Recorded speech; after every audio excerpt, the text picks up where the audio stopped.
देखिए, जब बात अंडमान और निकोबार की हो रही है, इसको लेकर एक विवाद भी है। और विवाद ऐसा नॉर्मल सा नहीं, नेता प्रतिपक्ष उन्होंने एक बड़ा प्रश्न उठाया है।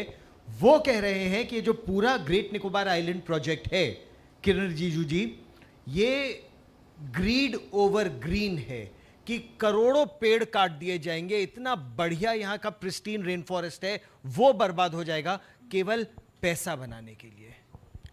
सबसे पहले तो आपको समझना होगा, हमारा देश में कोई मन मर्जी किसी चीज़ को तबाह नहीं कर सकता है। हमारा एनवायरनमेंट लॉ बहुत स्ट्रॉन्ग है और हमारा सरकार का नीति, प्राइम मिनिस्टर का क्लाइमेट के प्रति, एनवायरनमेंट, वातावरण और पूरे जो हमारा इकोसिस्टम जितना भी, चाहे वो मैरिन लाइफ हो, वाइल्ड लाइफ हो, सारा चीज़ प्राइम मिनिस्टर का लीडरशिप में हम बहुत सेफ हैं। दूसरा, जब हम इतना बड़ा सागर हमारे पास है, हमारा ब्लू इकोनॉमी का कंट्रीब्यूशन क्या है देश का इकोनॉमी में? जब हम ब्लू इकोनॉमी बोलते हैं, हमारा ओशन का, हमारा इतना वास्ट दो सागर और एक हिंद महासागर हमारे पास है, उनका कंट्रीब्यूशन क्या है भारत का जीडीपी में? और अंडमान निकोबार आइलैंड जैसे इतना बड़ा क्षेत्र हमारे पास है, उससे देश के लिए हमने क्या काम किया और देश के लिए क्या लाभ उठाया है? सवाल ये है, इन्वायरमेंट तो एक बहाना है।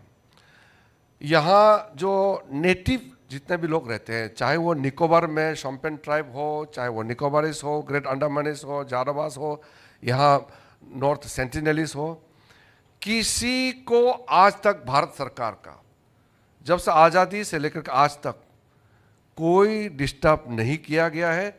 जहाँ ज़रूरत है वहाँ किया है। यहाँ अधिकारी सब बैठे हैं, उनको मालूम है। यहाँ इन्वायरमेंट का डिस्ट्रक्शन नहीं हुआ।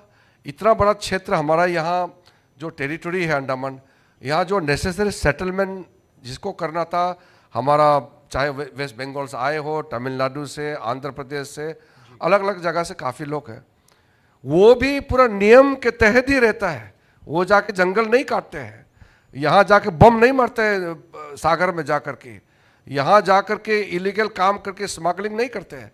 वो अपना मेहनत करता है, इन्वायरमेंट का रक्षा करते हैं, यहाँ का नेटिव लोगों का रक्षा करता है। इसलिए ये जो प्रोपोगेंडा राहुल गांधी जी ने जो फैलाया है, वो भारत का भविष्य में जो स्ट्रेटेजिकली जो एक लिवरेज, एक ताकत मिलने वाला है, उसको कैसा रोका जाए, किसी भी तरीके से उसको रोकना है, इसके लिए किया जा रहा है। एक यहाँ डाइविंग किया, उस दिन स्कूबा डाइविंग किया राहुल गांधी जी ने।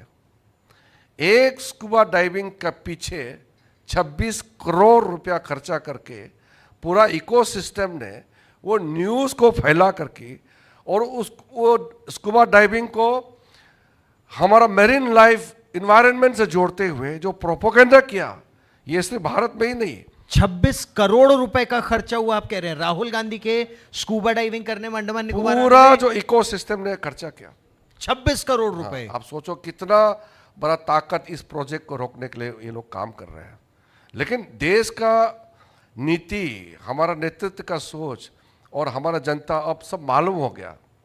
अब आप सरकार में नहीं आ सकता है तो देश का जो ग्रोथ है, हमारा देश का संपत्ति को, हमारा भविष्य को बर्बाद करना क्यों चाहते हैं? सर, ये तो आप भारत के नेता विपक्ष पर एक बहुत गंभीर आरोप लगा आरोप रहे नहीं है, हैं मैं सच बोल रहा कि हूं। भारत के नेता विपक्ष भारत की प्रगति को रोकने की कोशिश कर रहे हैं, साजिश कर रहे हैं। नेता प्रतिपक्ष ही नहीं बल्कि पूरा इकोसिस्टम। मैं राहुल गांधी जी अकेला नहीं बोल रहा हूं, वो तो एक मोहरा है। इतना बड़ा एक इकोसिस्टम ताकत इस देश में आज काम कर रहा है। कहीं भी डैम बनेगा, पूरा पहुंच जाएगा इन्वायरमेंट के नाम में। कहीं एक खनन होगा, कहीं एक अच्छा प्रोजेक्ट बनेगा, उसको रोकने के लिए इन्वायरमेंट के नाम में वहाँ पहुँच जाते हैं।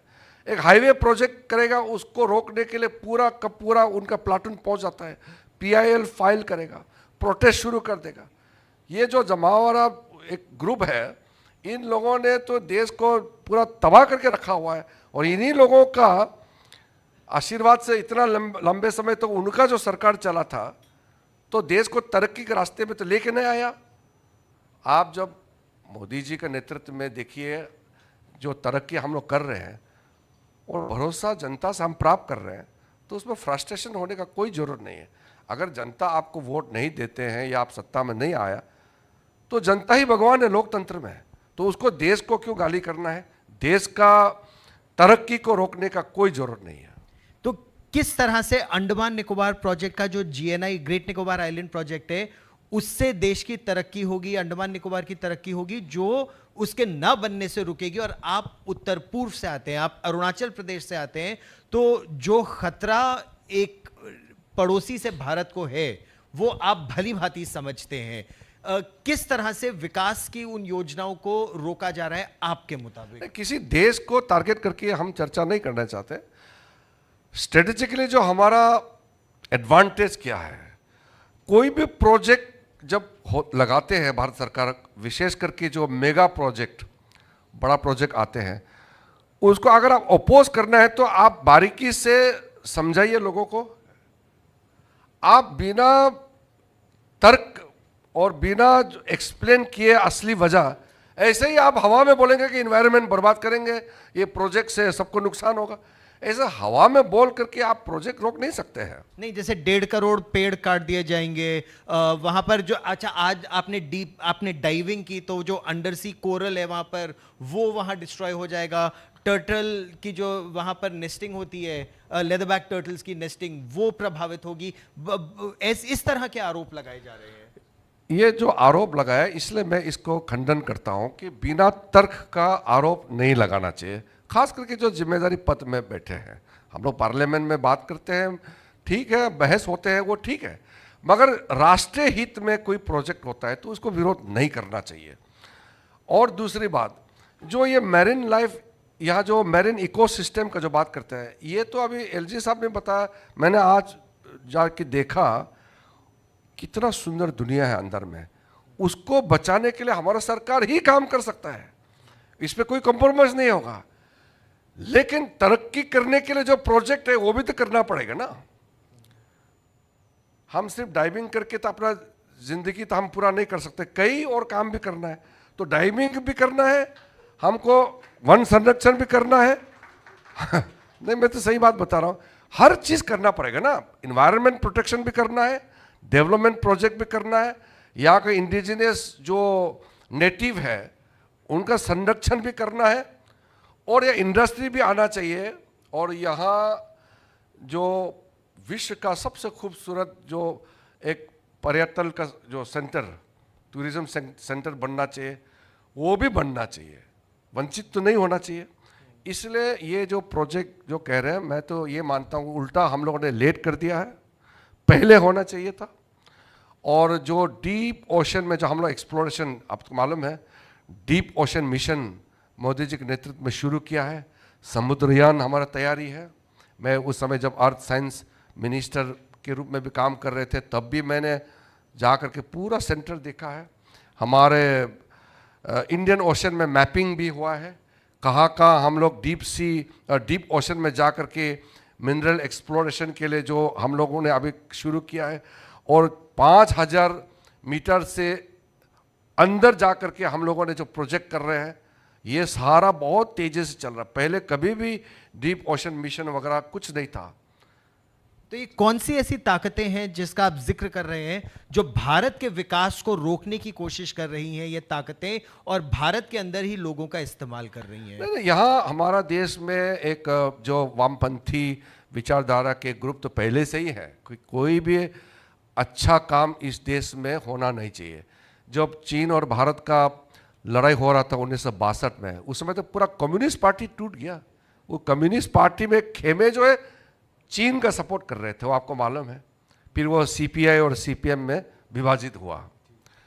आज भी बहुत बड़ा वर्ग है हिंदुस्तान में जो हिंदुस्तान का तरक्की नहीं दे सकते हैं। वो हम आर्टिकल 370 हटाया, उसको भी विरोध किया। कोई अच्छा प्रोजेक्ट करते हैं तो विरोध करते हैं। तो इनको हम सुधर नहीं सकते हैं। लेकिन जो बाकी अच्छा सोचने वाला, देश के लिए सोचने वाले जितने भी पॉजिटिव लोग हैं, सबका एक साथ आना होगा। ये तो समय आ गया। और अब इस तरह के लोगों को मार्जिनलाइज करना ज़रूरी है, और विशेष करके जो भारत के तरक्की को रोकने के लिए जो तथ्य हैं उनको डट के मुकाबला करना होगा। अच्छा, एक प्रश्न और, आप पार्लियामेंट्री अफेयर्स मिनिस्टर भी हैं, पार्लियामेंट में सबको साथ लेकर चलना ये एक तरह से आपकी जिम्मेदारी भी है, तो क्या राष्ट्रीय सुरक्षा के या नेशनल इंपॉर्टेंस के इतने बड़े मुद्दों पर नेता प्रतिपक्ष को आप कन्विंस करेंगे या उनको लेकर चलेंगे कि ये परियोजना क्यों आपकी दृष्टि में अच्छी है? देखिए, नेता प्रतिपक्ष को मैं समझा नहीं सकता हूँ। उनका माइंड, उनका एक सोच, और उनके पीछे जो लोग लगे हुए हैं, एक एनजीओ ग्रुप्स है जो उनको आइडिया देते रहते हैं, ये करो वो करो। वैसे तो कलीग है तो हम तो बात करते ही हैं और हम लोग मिलते रहते हैं, क्योंकि मैं पार्लियामेंट्री अफेयर्स मंत्री होने के नाते मेरा दायित्व भी है, सारा अपोजिशन लीडर के साथ में भी मैं बात करता हूँ, मेरे पास आते हैं, सीनियर लीडर का घर में मैं जाता भी हूँ। मेरे ये दुश्मन नहीं है हमारे, लेकिन जब देश के विरोध काम करते हैं तो मुझे बहुत गुस्सा आता है। वरना तो हमको, आप सरकार को आप क्रिटिसाइज करो, गाली दो, कोई बात नहीं, लोकतंत्र में चलता है। लेकिन राष्ट्र हित में, राष्ट्र के महत्व प्रोजेक्ट को अगर विरोध करता है तो ये मैं एक्सेप्ट नहीं कर सकता हूँ। इसलिए चाहे वो नेता प्रतिपक्ष हो, कोई भी हो, मैं तो बार बार कहता हूँ कि बहस जो भी हम लोग एक दूसरे को करते हैं या विरोध करते हैं वो ठीक है लोकतंत्र में, लेकिन कुछ मुद्दे ऐसे होते हैं जिसमें हमको एकजुट होना जरूरी है। आपने उनको जन्मदिन की शुभकामनाएं भी दी हैं और उन्होंने आपको धन्यवाद भी कहा और कहा जुजुत्सु हो जाए, तो क्या दो दो हाथ हो जाए इस मुद्दे पर उनके साथ? आपको नहीं, क्या ये लगता है? तो मजाक है। उन्होंने पिछली बार मुझे कहा था कि उनके घर में जिम है तो एक साथ जिम करेंगे। मैंने कहा कि, मैंने मजाक में कहा कि आपका साथ मैं जिम नहीं करूँगा, मुझे डर लगता है। तो फिजिकल इशू नहीं है, लेकिन मैंने ऐसे ही मजाक में कहा। लेकिन चलो, हमारा नेता प्रतिपक्ष से मैंने बर्थडे ग्रीटिंग किया, उन्होंने मजाक किया। लेकिन जो सीरियस बात में मैं मानता हूँ कि अगर आज भी नेता प्रतिपक्ष सुधर के राष्ट्र निर्माण में अगर जुड़ेंगे तो हमको अच्छा लगेगा। मैं तो अपील ही करूँगा, आपके माध्यम से मैं कह सकता हूँ कि आपको जितना जो एंटी इंडिया एलिमेंट्स देश के बाहर जितने भी हैं उन्होंने भी बहुत इस्तेमाल किया। देश में भी कई लोग हैं जो उनको बुलवाते हैं, उनको आगे करते हैं, आप ऐसा करो, सरकार का प्रोजेक्ट का खिलाफ काम करो। मैं समझता हूँ अभी मैच्योर्ड हो गए हैं राहुल गांधी जी, इन सब से दूर रहने से ठीक है, और खुद भी सकारात्मक भूमिका निभाने से देश के लिए अच्छा होगा। आप इस मंच पर मेरे साथ जुड़े, किरण रिजिजू जी, अंतर्राष्ट्रीय योग दिवस से पहले आप यहाँ पर आए और हमसे बातचीत की, बहुत बहुत धन्यवाद। धन्यवाद जी।